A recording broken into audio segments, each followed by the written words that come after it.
Without further ado, we're really excited to have another installment of our Enlightened Entrepreneurship series. And, you know, we've just had a real great run with some amazing speakers, and we don't think you'll be disappointed today. We have Bonnie Chavez, Professor Chavez, moderating today.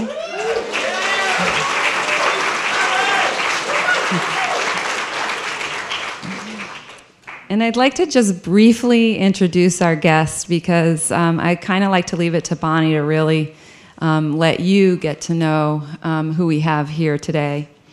Eric is a self-proclaimed serial entrepreneur starting at a very young age with his own paper route.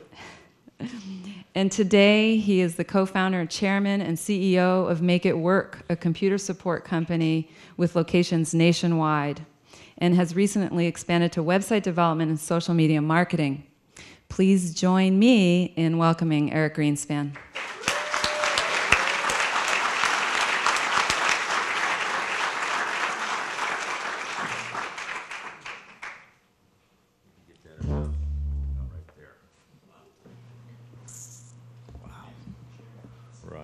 Good afternoon, everybody. Thank you so much for coming. It's a real pleasure to see all of you here. And as Melissa indicated, I just don't think you're going to be disappointed. I just had a chance to talk with Eric the other day on the phone and was so impressed in our phone conversation. And today he comes in and just blows me away by his generosity and his just down-to-earth attitude and appreciation for a lot of things that I hope he's going to share with you today. The format for today is that I have a series of questions, so I'm going to begin the conversation with Eric. In about a half hour or thereabouts, it doesn't really matter. If you've got a question, and this is what makes these events so unique, is that you'll have the opportunity to ask Eric any question you want.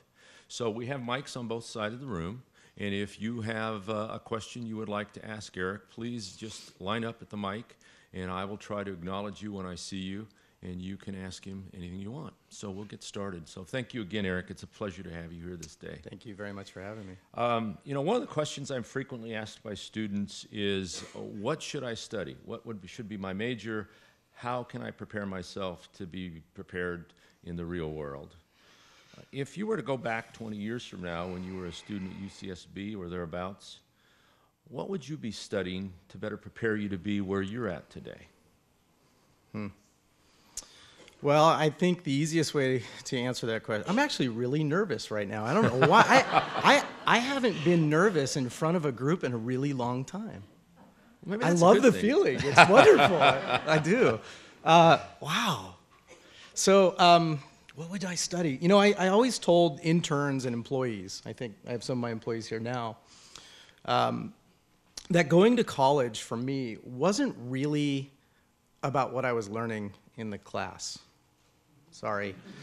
It was kind of more about how I could negotiate with my professor if I missed a class or a test, or dealing with going to school, paying for school, working at a job and an internship, and dealing with family and missing the holidays because of all the responsibilities. It was that challenge and the challenge of getting through it all that I think better equipped me for later in life practices. But I will say this, that if there's anything you want to study, I think it's more vocational. The stuff that we learn in college is very important, no question, but you've got to also get out there and be a part of the community and experience life in a great atmosphere. For example, one of our former interns is sitting here. We met on an airplane. The kid was sitting on the outside seat, and I had the middle seat. And I said, "Hey, kid, I'll give you $40 if you give me your seat." And he said, "Sure." And then later on, this is 50. Well, no, okay, so it was $50, but I only had two 20s. Well, I had three 20s, but I didn't think he had change. So I said, "I have 40," and he took it. Well, it worked out. Later on, he joined us as an employee. He was one of our bloggers, and it's a pretty interesting story. So, thank you. When you say that you were interested in negotiating with your faculty, that kind of catches my attention. One of the things that I encourage of my students is instead of coming in and saying, why did I not do well, what can I do to maybe improve my performance? So is negotiation an important skill set that these students should be developing? Well, interaction, if nothing else. Negotiation is, if you get yourself in a jam, of course, but interacting with your professors, learning how they think and what they're looking for and what you can do. And not all of us are great test takers. Some of us are a lot smarter in certain things than others. So we're going to have challenges in a particular course. I remember going to school here. I did for too long. And Carl Sundbeck, who was the astronomy professor at the time, this class, I got an A+.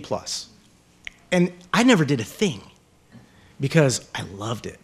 I absolutely loved it. And I would hang out in Carl's office. And if you know the story of that, well, we probably shouldn't talk about that here, but we'd hang out in his office and we'd talk and we got to know him and we got really involved. Now, it was an easy class for me. But then there was Larry Friesen, who's still here, isn't he? Is he? Larry, you're not here, are you? Okay, I'll tell you a story about Larry. We went out to the islands and did a bee study. I have never worked harder in a class than I did with him. And this was, I think at first it was, what was that? That was Zoe, and then it was Cell Bio afterwards, I believe. It was the hardest class I ever took. And we actually studied in, I don't know what the room's called anymore, but we studied up in that third-story library over there where the bio rooms are. What's that building called? I think it's environmental sciences. Something now. Over there, yeah. So we actually studied all night long learning our amino acids, the sugars, right? And we studied and we studied and we studied, and then at 7:30 we all put our heads down and said we're done, and then walked over to the classroom at 8 o'clock in the morning, took the test, and then forgot everything we learned, of course. So, I mean, that's typically what you have to do when, I didn't love it. I didn't love cell bio in any way, shape, or form, but I needed to get through it because I was going to be a doctor. Then I went to UCSB, and I was offered a job, and I realized I don't want to be a doctor. I want to be really, really rich. So I changed my major. The point I'm making is that you're going to go through so many crazy experiences through your life, whether they're at school or with children and spouses and negotiating yourself out of a ticket. How many people here have ever negotiated themselves out of a ticket? All the girls are raising their hands. Do you hear about this new thing that's going on that might happen where if you go 66 miles per hour, you could get a ticket? You've heard this? I heard this on the way here today on the radio. This is a way to raise more capital, I guess, make some more money for our state, solve our financial problems. 66 miles an hour. And you get a full ticket, $150, and it goes on to your record. You better work on those negotiation skills now, right? I mean, that's how I see it. What do you think most students don't know? What do you think they should know? And more specifically, what do you think they should know about business and/or entrepreneurship? Well, defining what an entrepreneur is, I think, is where you start with that. And I will tell you this. I speak often at other colleges on a regular basis, and I do the same spiel every time. But the first thing I usually talk about is, are you an entrepreneur? How many people are an entrepreneur? Why? You ask yourself why. Is it because you are absolutely unemployable and you think everybody else is full of shit? Is that fair? Right? It's your way. There's no other way. Is that an entrepreneur? Kind of. You sound like you had some experience with this. We're not easy to deal with either, are we? So an entrepreneur is somebody that really wants to do something. Sometimes it's maybe you just want to change the world. You want to make it a better world. Sometimes you want to make lots of money. Sometimes you want to... My wife will always say to me this. She'll say, she'll joke with me. Whenever I walk into a restaurant or a business or anything, I usually start with, if this were my company, I would do it like this. And I have a habit of telling people how they should do things, and it's a really bad habit. So I try to keep it to myself. Do you feel that, entrepreneurs? You feel like, why are you doing it like that? What are you thinking? By the way, can I ask you guys a quick question? How many of you say, really?